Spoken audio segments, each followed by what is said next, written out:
जय हिंद दोस्तों। तो आज हम लोग ईएनवीएस का जो फर्स्ट टॉपिक था इंट्रोडक्शन वाला पार्ट, भाई बहुत ही इजी टॉपिक है और यहाँ से 2 मार्क्स 3 मार्क्स का ही क्वेश्चन मिलेगा। तो एक बार देख लेते हैं। और ये सारा टॉपिक हम लोगों ने सीयू का सिलेबस कंप्लीट कर दिया है, ठीक है। जिनका भी ये टॉपिक है, आप लोग कोई भी यूनिवर्सिटी में भी पढ़ रहे हो ना, तो आप लोग यहाँ से सारा टॉपिक कंप्लीट कर सकते हो। आपको प्लेलिस्ट मिलेगा कहाँ पे, डिस्क्रिप्शन बॉक्स में प्लेलिस्ट मिल जाएगा। साथ ही साथ आपको स्टडी मटेरियल का लिंक भी मिल जाएगा। उसे आप लोग क्या करना, डाउनलोड कर लेना और टेलीग्राम चैनल सभी लोग ज्वाइन करके रख लेना और स्टडी मटेरियल को गो थ्रू करना है। और आपको पढ़ने का तरीका बता देते हैं। अभी आपके कुछ दिन में एग्जाम है, तो ईएनवीएस में आपको करना क्या है, सिंपली बात सुन लेना। ईएनवीएस में क्या करना है, आपको सजेशन क्वेश्चन दिया जाएगा, ठीक है। 1-2 दिन में दिया जाएगा, या कल दे दें या ट्यूसडे दे दें। सजेशन क्वेश्चन को टॉप प्रायोरिटी करना कि जो भी आपको 2 मार्क्स क्वेश्चन दिया जाए, 5 मार्क्स क्वेश्चन दिया जाए, उसको पहले कंप्लीट आपको करना है। सजेशन आपका अच्छे ढंग से, मतलब अच्छे ढंग से हो जाए, देन आप लोग कहाँ जाना। अगर आपको लगता है कि अभी आपके पास टाइम है अच्छा खासा, तो भाई आपको कुछ नहीं करना है, आईपीएल देखते देखते भी ना आप लोग लेक्चर कंप्लीट कर लोगे ईएनवीएस का। तो ये सारा चीज़ है और कॉन्फिडेंस आपको आ जाएगा, क्योंकि आपके दिमाग में इतना कंटेंट बन जाएगा ना कि आपके सामने कोई भी क्वेश्चन होगा तो आप लोग खुद के लैंग्वेज में बना के लिख पाओगे। आपको ये नहीं है कि भाई रटना है, कुछ करना है। सजेशन क्वेश्चन दे दिया गया, ये अच्छे से कर लो। मैक्सिमम क्वेश्चन आपको कॉमन आ जाएगा, क्योंकि 3 शिफ्ट में पेपर होगा।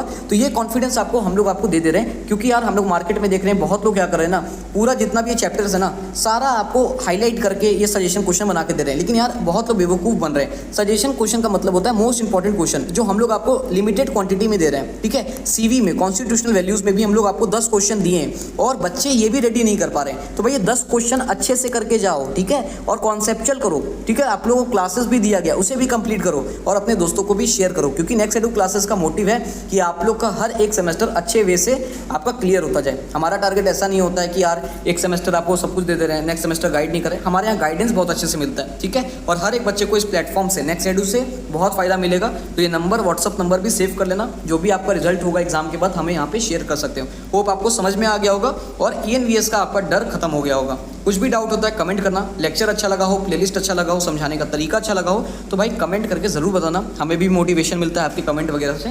और लाइक करना, ठीक है। अब स्टार्ट करते हैं। पहला चीज़, इन्वायरमेंटल स्टडीज़ का इंट्रोडक्शन चैप्टर है, तो बहुत ही आसान है कि डेफिनेशन क्या होता है।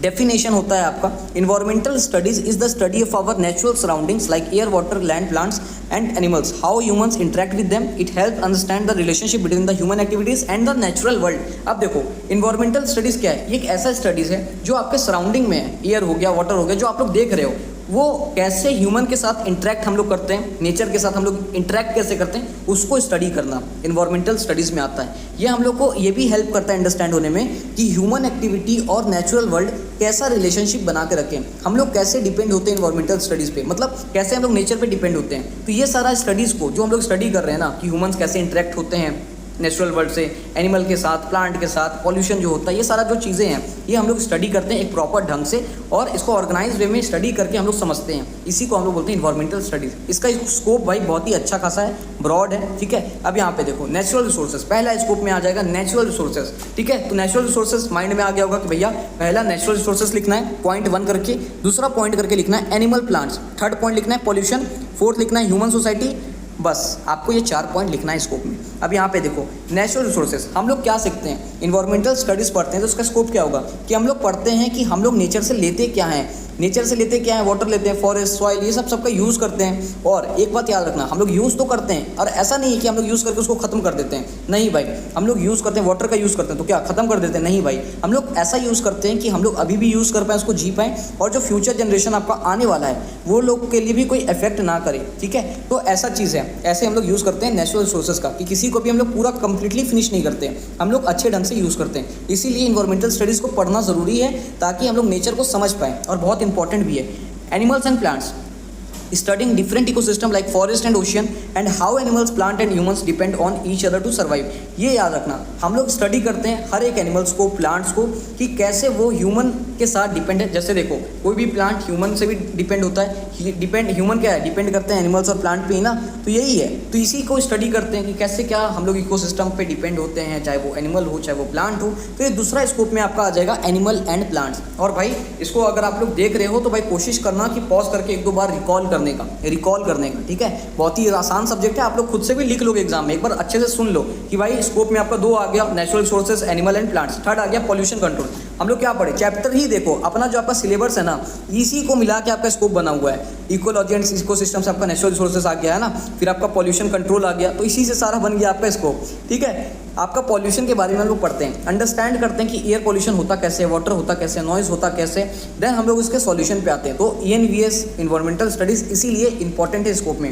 ह्यूमन सोसाइटी की looking at how a growing human population, big cities, factories and affect the earth, कैसे वो अफेक्ट करता है, कैसे ग्रो कर रहे हैं हम लोग, ह्यूमन पॉपुलेशन धीरे धीरे भाई कैसे कैसे बढ़ते जा रहा है, कैसे वो डैमेज कर रहा है इन्वायरमेंट को, सो सबके बारे में हम लोग पढ़ते हैं ह्यूमन सोसाइटी के ऊपर। तो ये सारा स्कोप आता है जिसको हम लोग ब्रॉड लेवल पे लेते हैं इन्वायरमेंटल स्टडीज पे। और इसका इंपॉर्टेंस भाई समझ लो, इंपॉर्टेंस क्यों है, why do we need to study it, क्यों हमें पढ़ना जरूरी है। स्प्रेडिंग अवेयरनेस, हम लोग इसको पढ़ते हैं, teach every day, teaches every day people about big dangers like global warming, बताते हैं ना कि भाई ग्लोबल वार्मिंग बढ़ रहा है। और ग्लोबल वार्मिंग के ऊपर, क्लाइमेट चेंज के ऊपर आप लोग भी देखते होंगे, जब बहुत सारा नेशन का मीटिंग होता है ना, तो इन्वायरमेंट को लेकर सबसे ज़्यादा बात होता है, चाहे वो COP26 ले लो या कोई भी आप लोग नेशनल आप जियोपॉलिटिकल कोई भी आपका मीटिंग होता है सबसे ज़्यादा, तो ये सारा चीज़ों पे बहुत अच्छे से बताया जाता है कि भाई ग्लोबल वार्मिंग और इन्वायरमेंट के ऊपर बहुत सारा टॉपिक बातें होती हैं जो आप लोग अवॉइड करते हो देखना, बट हाँ इन्वायरमेंट को बचाना, उसके बारे में अवेयर करना, ये हमें इन्वायरमेंटल स्टडीज़ बताता है। सेविंग द फ्यूचर, हम लोग ये भी सीखते हैं, ये भी जानते हैं, ये भी बताते हैं कि भाई हम लोग कैसे सस्टेन करें बिना नेचर को हार्म करें और फ्यूचर जनरेशन के लिए वो अच्छे से सेफ भी रहें। जैसे कि भाई हम लोग ऐसा यूज़ करें नेचर को, नेचर गिफ्ट को ऐसा यूज़ करें ताकि भाई जनरेशन का भी कोई हार्म ना हो, जो आने वाला जनरेशन है वो भी क्लीन वाटर कंज्यूम कर पाए, ग्रीन फॉरेस्ट में रह पाए, अच्छे हवा पे सांस वास ले पाए, है ना। तो ये सारा चीज़ है, पॉल्यूशन को कंट्रोल कर पाए।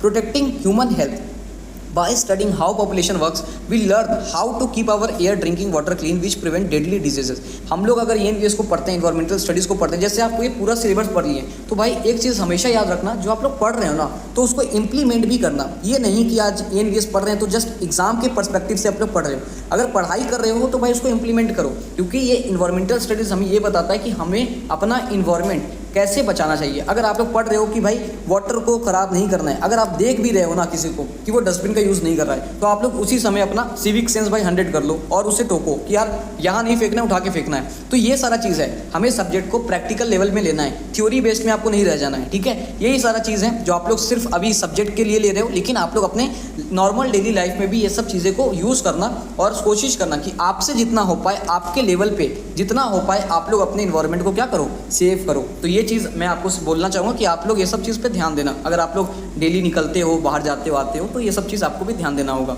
Protecting human health by studying how population work, normal सी बात है, हाउ पॉल्यूशन वर्क्स, कैसे एयर होता पॉल्यूशन होता है, वाटर पॉल्यूशन होता है, सॉइल पॉल्यूशन होता है। तो हम लोग जब इसके बारे में पढ़ते हैं, जानेंगे कि एयर पॉल्यूशन होता है, तभी तो उसके बारे में हम लोग सॉल्यूशन निकालेंगे ना, तभी तो लोगों को अवेयर कर पाएंगे ना। तो ये सारा चीज़ इंपॉर्टेंट आ जाता है। मेकिंग गुड लॉज, जब हम लोग इन्वायरमेंट के बारे में समझेंगे, जानेंगे और उसके बारे में समझेंगे कि यार हमें ये कितना इफेक्ट कर रहा है, ह्यूमन को कितना इफेक्ट कर रहा है, तब क्या होगा, तब गवर्नमेंट उसके ऊपर स्ट्रिक्ट लॉ लाएगा। स्ट्रिक्ट लॉ लाएगा, जैसे बहुत जगह आप देखते हो कि पॉल्यूशन फैलाने से, या कोई भी गंदगी, मेट्रो में भी देखते होगे यार कि मेट्रो में फ़ाइन है कि आप कहीं भी इधर उधर कूड़ा फेंक दिए, अगर पकड़े गए तो भाई 500 का फ़ाइन लगेगा, है ना।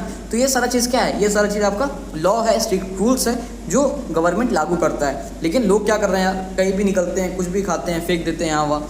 ये सब नहीं करना है अपने को। अगर आप लोग कहीं देखते भी हो तो भाई उसे रोका करो, उसे रोक दिया करो, क्योंकि ये सारा सब्जेक्ट जो आप लोग पढ़ रहे हो सेमेस्टर 1 से, ये आपके डेली लाइफ में हर जगह काम आएगा। तो आप लोग प्रैक्टिकल लेवल में भी सोचा करो कि ये चीज़ का क्यों है, क्योंकि यार ये जैसा सब्जेक्ट BCom वाले भी पढ़ रहे हैं, BA वाले भी पढ़ रहे हैं, है ना, और BSc वाले भी पढ़ रहे हैं। तो भाई क्यों इस सब्जेक्ट को लॉन्च किया गया? गवर्नमेंट चाहता है कि आप लोग इन्वायरमेंट को समझोगे, अवेयर होने के लिए। बहुत लोगों को नहीं पता होता है, बच्चे छोड़ देते हैं, खाली वो अपने सब्जेक्ट में डूबे रहते हैं, इसीलिए ENVS लाया गया है। तो सब्जेक्ट भी इतना ही है, सिलेबस भी बहुत छोटा है, और जस्ट आपको यूनिवर्सिटी समझाना चाह रहा है, गवर्नमेंट समझाना चाह रहा है कि आपको इन्वायरमेंट के बारे में समझना होगा कि ह्यूमन इफेक्ट कैसे भाई इन्वायरमेंट हो, इसीलिए सारा सब्जेक्ट आपके लिए लाया गया है। कॉन्स्टिट्यूशनल वैल्यू BCom का बच्चा क्यों पढ़ेगा? पहले तो यही होता था ना कि कोई भी बच्चा पॉलिटी क्यों पढ़ेगा अगर वो कॉमर्स कर रहा है तो। लेकिन गवर्नमेंट ने क्या किया, गवर्नमेंट ने किया है कि सभी लोग अपने गवर्नमेंट के कॉन्स्टिट्यूशन को समझे, तो इसीलिए ये सारा सब्जेक्ट लाया गया है। और ये सारे यूनिवर्सिटी में, अगर आप DU में भी चल जाओ, चंडीगढ़ यूनिवर्सिटी में भी चल जाओ, कलकत्ता यूनिवर्सिटी में आ जाओ, बहुत सारी यूनिवर्सिटी में ये सारे सब्जेक्ट को लाया गया है और इम्प्लीमेंट किया गया है। तो सब्जेक्ट लाने का रीज़न है, तो सब्जेक्ट में इतना ही आपको समझ के जाना है, पेपर में बहुत आसान आएगा क्वेश्चन, तो आप लोग को सोचना है और अपने वर्ड्स में लिख के आना है।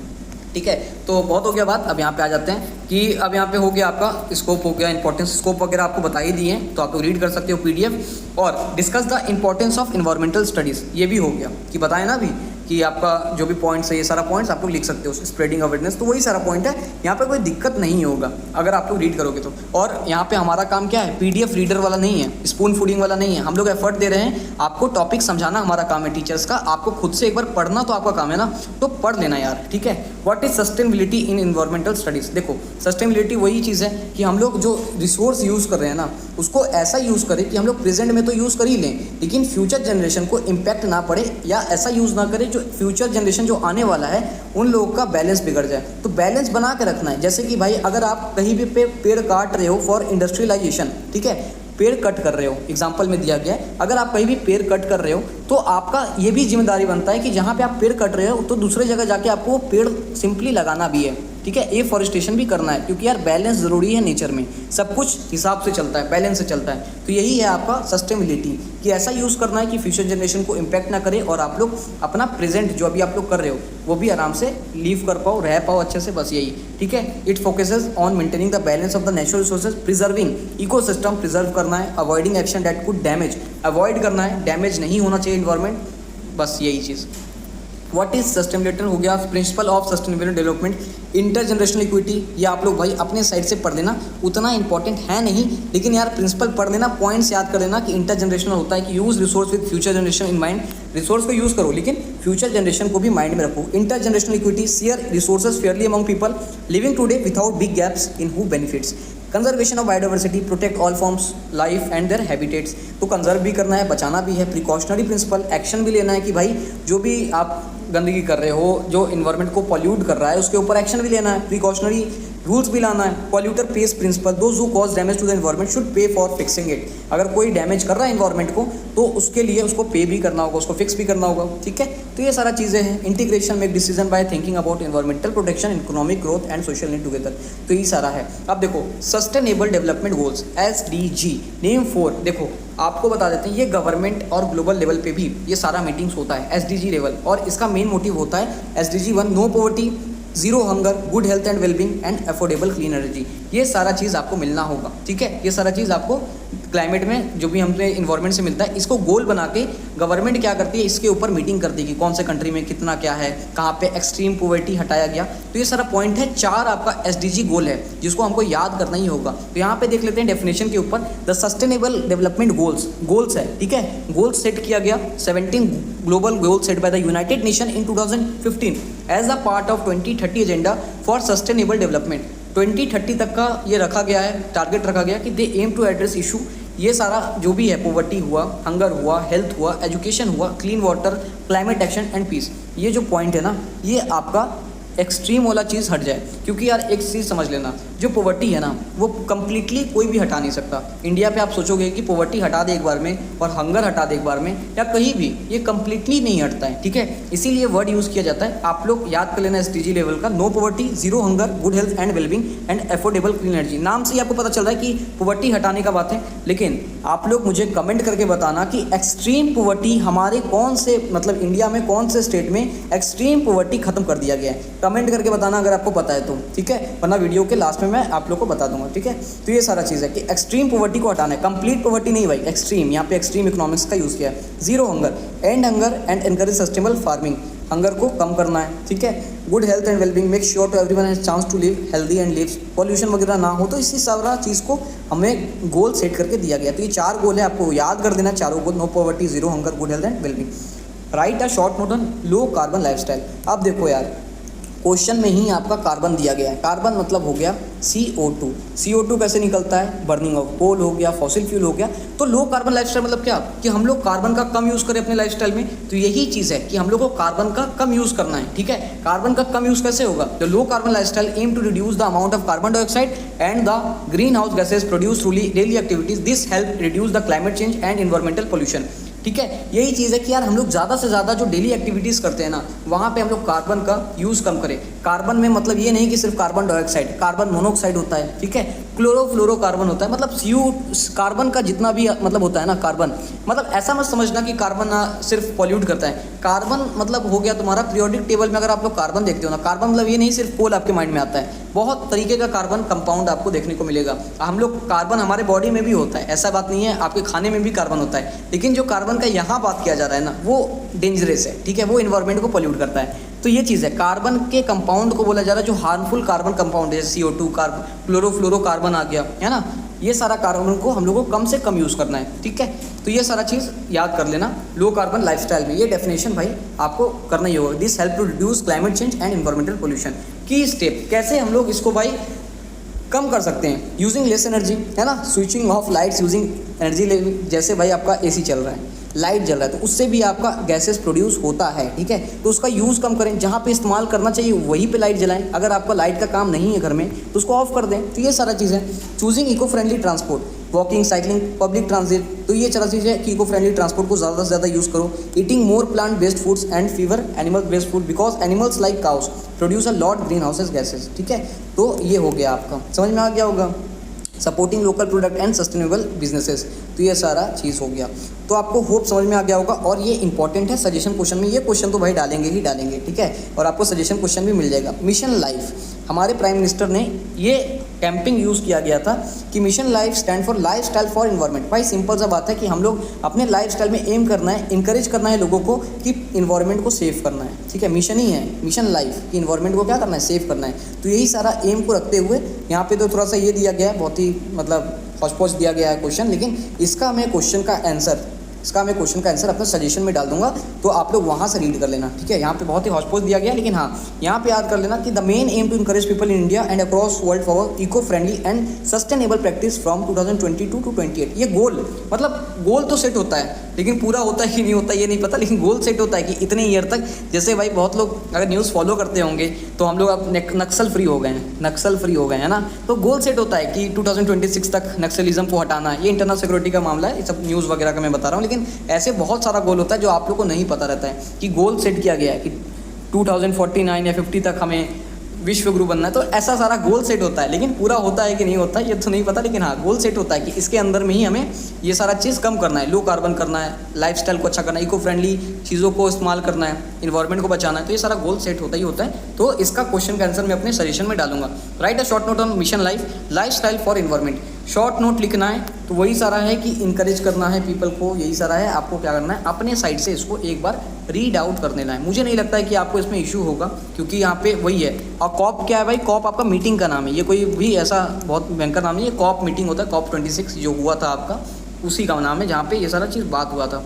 सस्टेनेबल इंट्रोड्यूस कौन किया था सस्टेनेबल डेवलपमेंट को, तो ये भाई एक कमीशन निकला था ब्रटलैंड, उसके थ्रू ही आपका देखो the term sustainable development become popular after used by the world commission on environment and development, वहाँ पे यूज़ किया गया था, देन ये धीरे धीरे क्या हुआ था, पॉपुलर हुआ था। तो ये उतना इंपॉर्टेंट नहीं है, बट आपके सिलेबस में तो उसके थ्रू डाल दिया गया है। और step 5 ways to bring changes in lifestyle towards sustainability, हम लोग को अपने लाइफस्टाइल में डेली लाइफ में क्या क्या चेंजेस लाना चाहिए जिससे जो सस्टेनेबिलिटी जो इन्वायरमेंट है उसको हम लोग अच्छे से सेव कर पाएँ। पहला तो भाई रिड्यूस, रीयूज़ एंड रिसाइकिल, बचपन से सुनते आए हैं, बाई करो, उसको रीयूज़ करो और रिसाइकिल करो। एडॉप्ट एनर्जी एफिशिएंट प्रैक्टिसेस, है ना, एनर्जी जहाँ पे यूज़ करना है, जैसे जिसको आपको जैसे जहाँ पे बताएं कि यार जहाँ पे एनर्जी आपको सेव करना है, सेव करो, है ना, सेव करो, तो ये चीज़ है adopt energy efficient practice. Sustainable transport, भाई जहाँ पे बाईसाइकिल यूज़ कर सकते हो बाईसाइकिल का भी यूज़ करो, हर टाइम ये नहीं कि यार बाइक चला के चले गए कहीं भी, वॉक करके जाओ, है ना। तो ये सारा चीज़ है जिसको हमें अपने लाइफस्टाइल में चेंज करना होगा। Support sustainable food habits, eat more vegetable and less meat, buy food from local farm, avoiding wasting food कर दो बट उसको वेस्ट मत करो। यही सारा चीज़ें आपको अपने लाइफस्टाइल में चेंज करना होगा, तभी आप लोग कर पाओगे। और भाई ये सारा पॉइंट है ना, कंजर्व वाटर को भी क्या करना चाहिए, कंजर्व करना चाहिए। 13 क्वेश्चन है, बट हम लोग इंपॉर्टेंट क्वेश्चन देंगे तो वहाँ पे कवर हो जाएगा। अदरवाइज ये चैप्टर आपको समझ में आ गया होगा और ये सारा टॉपिक आपका कंप्लीट हो चुका है। तो भाई अगर प्लेलिस्ट आपको नहीं मिल रहा है, डिस्क्रिप्शन बॉक्स चेक करना। अगर सीरियसली आपको प्लेलिस्ट अच्छा लगा हो, हमारा गाइडेंस आपको अच्छा लगा हो, और स्ट्रेटजी वीडियो तो निकलेगा ही निकलेगा, उसके लिए भी वेट करो। और अपने टेलीग्राम चैनल पे, हमारे टेलीग्राम चैनल पे सभी लोग ज्वाइन करके रख लेना। अगर आपको लिंक के थ्रू ज्वाइन नहीं होता है तो टेलीग्राम एप्लीकेशन पे जाना और सर्च करना नेक्स्ट एडू क्लासेस, ठीक है।